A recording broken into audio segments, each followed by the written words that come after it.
दोस्तों आज की वीडियो रिक्वेस्टेड वीडियो है। मेरे पास बहुत सारे कमेंट आते हैं कि हमारे गुलाब के पौधे पर ना तो कलियां बनती है और ना ही फूल खिलते हैं। तो आज मैं आपको बताऊंगी अभी अक्टूबर में आपको कौन से ऐसे ज़रूरी काम करने हैं और कौन सी ऐसी खाद डालनी है जिसके इस्तेमाल करते ही आपका गुलाब का पौधा फूलों से भर जाएगा। क्योंकि अक्टूबर का महीना गुलाब के पौधे के लिए बहुत ही ज़रूरी टाइम होता है।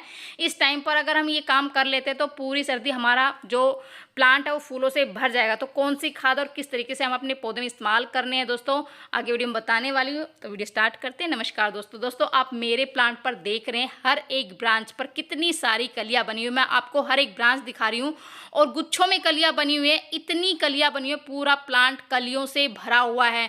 तो मैं ऐसा कौन सा खाद डालती हूँ इस टाइम पर और कौन से ऐसे काम करती हूँ जिससे मेरे प्लांट पर इतनी सारी कलियां बनी हुई, कितने सारे फूल खिले हुए, बड़े बड़े साइज के फूल खिले, ताकि आप भी अपने पौधों से इतनी ढेर सारी कलियां और फूल ले सके। दोस्तों आप देख सकते हैं किस तरह से फूलों का साइज आप देख सकते हैं, कितने बड़े बड़े साइज के फूल खिले हुए हैं। कलियां आप देख सकते हैं कितनी ढेरों की मात्रा में कलियां बनी हुई है। तो अब भी ऐसे कौन से ज़रूरी काम करने ताकि हमारे आपके प्लांट पर भी ढेर सारी कलियां बने दोस्तों और फूल खिले। तो सबसे पहले कि जो अक्टूबर का महीना है वो हमारे गुलाब के पौधे के लिए कटाई छटाई का बहुत ही बढ़िया टाइम होता है। अगर इस टाइम पर हम अपने प्लांट की कटाई छटाई कर लेते हैं तो आने वाले टाइम में, आने वाली सर्दियों में हमारा प्लांट में इतनी सारी कलियां बनेगी, हर एक ब्रांच पर गुच्छों में फ्लावरिंग होगी दोस्तों, इतनी सारी। क्योंकि मैं जो अपने प्लांट पर करती हूँ वो मैं आपसे आगे शेयर कर रही हूँ दोस्तों।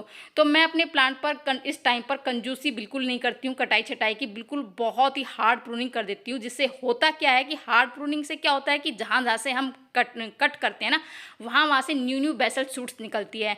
और गुलाब के प्लांट पर जहाँ से पुरानी जो ब्रांचेज होती है उस पर फूल नहीं खिलते हैं, कलियाँ नहीं बनती है, जो भी नई ब्रांचेज निकलती है, जो भी जहाँ भी नई न्यू बेसल शूट्स निकलती है उसी पर ढेर सारी कलियाँ बनती है दोस्तों। इसलिए मेरे पौधे में इतनी सारे फूल वो खिलते रहते हैं।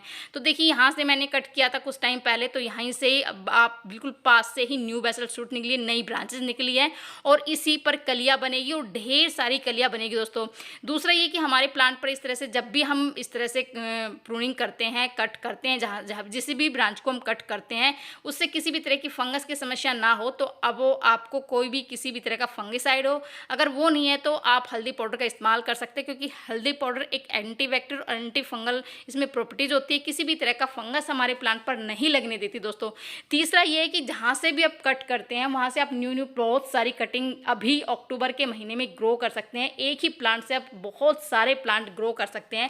मेरा जो ये प्लांट है ये देसी गुलाब है दोस्तों, इतनी ज़बरदस्त खुशबू होती है जब इस पर इतने सारे फूल आते हैं तो पूरा गार्डन मेरा फूलों से महक जाता है। तो मैं क्या करती हूँ, जब भी अपने प्लांट की कटिंग करती हूँ तो मैं बहुत सारे न्यू प्लांट वो उसकी कटिंग लगा लेती हूँ। तो कटिंग मैं किस तरह से लगाती हूँ वो मैं बता देती हूँ दोस्तों। तो इस तरह से आपको 7 से 8 इंच की कटिंग लेनी है और कटिंग है ना वो थोड़ी जो मैच्योर ब्रांच है ना वही लेनी है।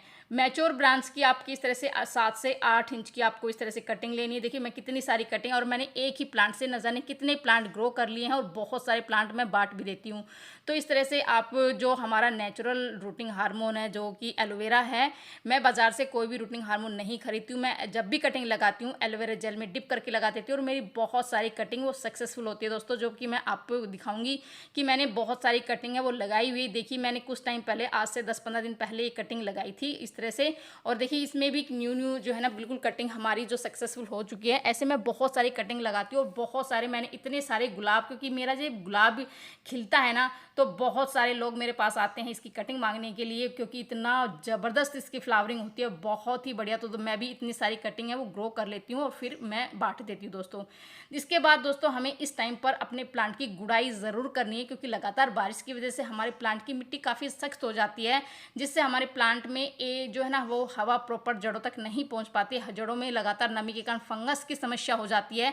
तो अगर हम इस टाइम पर अपने प्लांट की अच्छे से गुड़ाई कर देंगे, जिससे सूर्य का प्रकाश प्लांट की जड़ों तक पहुंचेगा, हवा जड़ों तक पहुंचेगी, जिससे हमारे प्लांट की जो जड़ें हैं वो रीएक्टिवेट होगी, मतलब उसमें एक बहुत ही बढ़िया वो ग्रोथ अच्छे से पकड़ेगी और प्लांट है वो बहुत ही अच्छे से ग्रो करेगा। और जो भी हम खाद डालेंगे उसका पूरा न्यूट्रिशन हमारे प्लांट की जड़ों तक पहुंचेगा।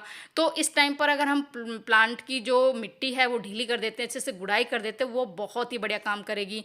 तो जैसे लगातार बारिश की वजह से क्या होता है कि जो भी हम न्यूट्रिशन भरी हमने पहले खाद डाली थी उसका सारा न्यूट्रिशन पानी की वजह से बह गया है, तो हमारी जो मिट्टी है वो बिल्कुल इसमें किसी भी तरह का न्यूट्रिशन नहीं है। तो हमें इस टाइम पर अपनी प्लांट की मिट्टी को रिचार्ज करना बहुत ही ज़रूरी है। इसमें खाद डालना और कौन कौन से मैं खाद इस टाइम पर डालने वाली हूँ अपने पौधे में, वो आगे मैं बताऊँगी दोस्तों। तो कुछ मिट्टी मैंने प्लांट की निकाल ली है, गमले से निकाल ली है, और अब हमें जो बिल्कुल बढ़िया मिट्टी हम थोड़ी सी इसमें डालेंगे, जिसमें मैंने सबसे पहले मिट्टी में नहीं डालूंगी, खाद ही डालूंगी। तो सबसे पहले मैंने ली हुई गोबर की सड़ी हुई खाद। आप इसकी जगह वर्मी कंपोस्ट भी ले सकते हैं दोस्तों। इसमें वो सारे न्यूट्रिशन होते हैं जो हमारे प्लांट के लिए चाहिए होते हैं, बहुत सारे ये पोषक तत्वों से भरपूर होते हैं दोस्तों। जो सड़ी हुई गोबर, हाँ बस पुरानी गोबर की खाद होनी चाहिए, बहुत पुरानी होनी चाहिए, 1.5 से 2 साल पुरानी खाद वो होनी चाहिए, वो बहुत ही बढ़िया होती है। दूसरी चीज़ जो इसमें मैं डाल रही हूँ वो सरसों की खली है। सरसों की खली हमारे प्लांट के लिए इस टाइम पर बहुत ही बढ़िया अमृत का काम करेगी। अगर आपके प्लांट, आप चाहते हैं कि पूरी सर्दी आपका प्लांट फूलों से भरा रहे, तो आप ये NPK से भरपूर, जिसमें बहुत सारे नाइट्रोजन, पोटेशियम, फास्फोरस बहुत सारे हैं, और इसके अलावा बहुत सारे माइक्रो न्यूट्रिशन है जो कि हमारे प्लांट के लिए चाहिए होता है। दूसरा चीज़ उसमें मैं इसमें कैल्शियम डाल रही हूँ। आप इसमें चूना डाल सकते हैं या फिर जो चौक आता है वो डाल सकते हैं। मैं चूने का इस्तेमाल कर रही हूँ। चूना क्या होता है कि कैल्शियम की कमी को पूरा करेगा। हमारे प्लांट में कैल्शियम की कमी से क्या होता है कि तना बिल्कुल बेजान सा हो जाता है, पत्तियाँ पीली पड़नी शुरू हो जाती है उसमें, और फ्लावरिंग नहीं होती है। तो अगर हम इस तरह से अभी इस टाइम पर अपने प्लांट में कैल्शियम डाल देते हैं, जिससे हमारे प्लांट का जो तना है वो काफ़ी ज़्यादा मजबूत होगा, जड़ें मजबूत होगी, और इसमें बहुत ही अच्छे से फ्लावरिंग होगी। तो आप अपने प्लांट के हिसाब से, मतलब गमले के हिसाब से, आप 2-4 मुट्ठी इस तरह की डाल दी, जिसमें मैंने वो सड़ी हुई गोबर की खाद ली। आप वर्मी कंपोस्ट, जो भी आपके पास कंपोस्ट है उसका इस्तेमाल कर सकते हैं, और ये सारी खादें आप उसमें डालकर मिट्टी को रिचार्ज कर सकते हैं। इससे क्या होगा कि आने वाले टाइम में सर्दियों में आप 10 से 12 दिन के अंदर अंदर देखेंगे दोस्तों, आपके प्लांट में न्यू ग्रोथ स्टार्ट हो जाएगी, और इसमें इतनी सारी कलियाँ बनेगी, इतने सारे फूल खिलेंगे कि आप देखते रह जाएंगे, पड़ोसी देखते रह जाएंगे दोस्तों। क्योंकि मेरा जो प्लांट है वो इसी फर्टिलाइज़र का नतीजा है कि इतने सारे फूल मेरे प्लांट पर खिले हुए हैं, और काफ़ी बड़े बड़े साइज़ के फूल खिले हुए हैं। दूसरी जो मैं खाद डालूंगी, इसमें लिक्विड खाद मैं डालने वाली हूँ इस टाइम पर, जो कि मैंने ऑलरेडी बनाई हुई है।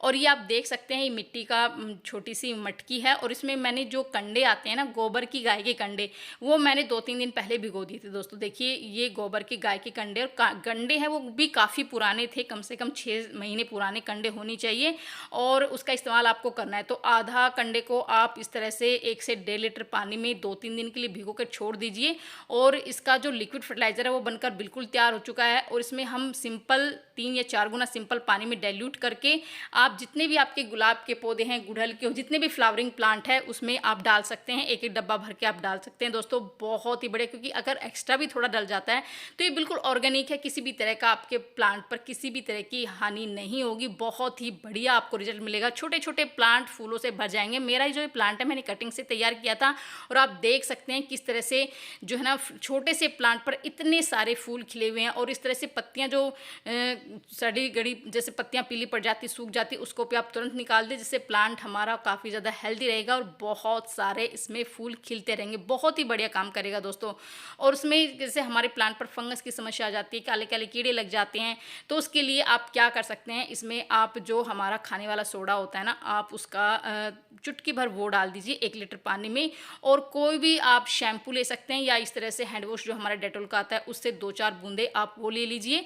ये बहुत ही बढ़िया काम करेगा। जैसे हमारे प्लांट की पत्तियां बिल्कुल ऐसी हो जाती है, बिल्कुल रूखी रूखी हो जाती है, फंगस की समस्या हमारे पौधे पर जाती है, डाईबैक की प्रॉब्लम हमारे प्लांट पर आ जाती है, और उसमें आप 5 से 6 बूंदे आप नीम ऑयल की डालकर इस तरह से अच्छे से मिक्स करके आप स्प्रे बोतल में भरकर आप अपने जितने भी आपके गुलाब के प्लांट है सब पर आप स्प्रे कर दीजिए।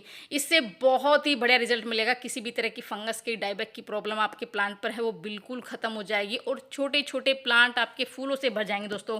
मैंने बहुत सारे प्लांट है वो कटिंग से ही तैयार किए, क्योंकि मैं नर्सरी से बहुत कम प्लांट खरीदती हूँ। बहुत सारे प्लांट है वो कटिंग से तैयार कर लेती हूँ, और बहुत सारे बांट भी देती हूँ।